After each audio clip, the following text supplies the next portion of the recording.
In the golden age of Greek philosophy, the fundamentals of what property actually was and how it was being used in society became the focus of much thought. Two of the most significant philosophers of Greece 2,000 years ago were Plato and Aristotle. These two giants of the ancient philosophical world saw property quite differently. Plato had learned under Socrates and later passed his knowledge to his outstanding pupil, being Aristotle. Whilst these two philosophers benefited from common roots, their approach to property became quite divergent.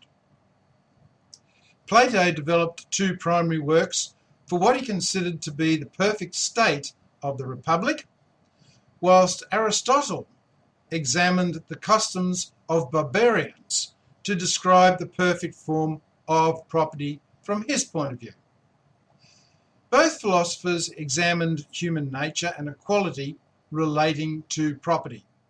Plato, on the one hand, viewed property as simply being a tool for wealth creation of the community in general through production, particularly agricultural production, with the ruling class benefiting from access to that property which is not being used directly for productive purposes, so common property of that society. He is regarded as suggesting that this is the best scheme for managing property, with private land ownership only being required for the lowest class of peasants, such as farmers, artisans, and merchants, who produce the wealth, whilst the ruling class of guardians would have no private property, no wealth, and they would live in common facilities. Aristotle, on the other hand, viewed property in his works on his writing on politics as being half privately owned by individuals and half common property. Aristotle is considered to have a more individualistic approach and encouraging private property rights. He considers that the difficulty with land being held as common property, but with the produce from that land being owned by the individual worker, so you've got a separation of land from product, will cause disputes in the event that some people work hard but receive little in return, when compared with individuals who do little work but receive much higher returns. Generally, therefore, he concludes, the property should be in a certain sense common, but as a general rule private, for when everyone has a distinct interest in property, people will not complain about their situation to each other, and will make more progress because everyone is attending to their own business.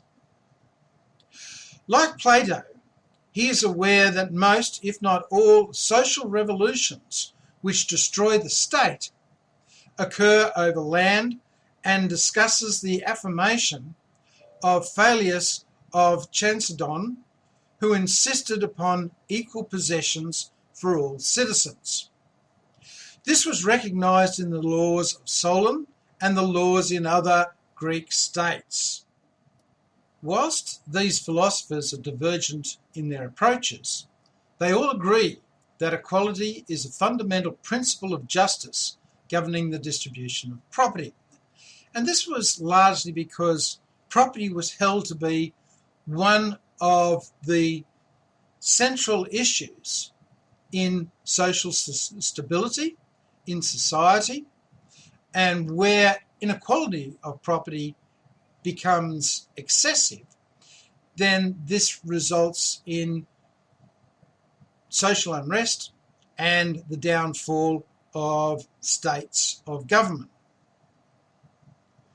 You can see here the importance of property in the overall stability of a country politically. So from this point, three alternatives become conceivable. Firstly, individuals may own all property. Secondly, individuals may own no property all property being in common ownership. Or thirdly, some property may be privately owned and some property may be held in common. This Hellenistic approach to property was carried by the Stoic school to the Roman Empire, and it was incorporated into Roman law. Now, Roman law becomes the foundation of the law that we see today around most parts of the world, including most of Europe and into UK and Australia. In Rome, much of the law was influenced by writings of Cicero and Seneca. In his work Republic, Cicero defined natural law as true law is right reason in agreement with nature. It is of universal application and unchanging and everlasting. Cicero did not disagree with Plato and Aristotle's assessment that equality of property was an essential element in the state government's stability, but whereas the Greek philosophers based their ideals upon rights and natural rights, Cicero was far more dependent on law, and specifically the law of nature and his interpretation of nature and God. But importantly, as with Plato and Aristotle, he considered that equality between people depended upon property ownership for producing income, if nothing else, and that social stability followed ownership of property. At this point in time, we see a relationship developing between ownership of land and the productive capacity of that land. So we're seeing a connection between the economic production of land along with the ownership of land. Now, these two ideas are quite important in our field particularly. So the greater the economic production of land, the greater its desirability. And now, as time progresses, we start to see that economic production from the land becomes intertwined with ownership of land. So you can see that what I'm saying is that we are now starting to look at valuing land ownership based upon its productive capacity. By October 57 BC, the principles of market value based on property rights had been firmly established as identified in a letter from the Roman Cicero to Atticus. Cicero's villa had been ransacked and burnt by his enemies, and Cicero fled.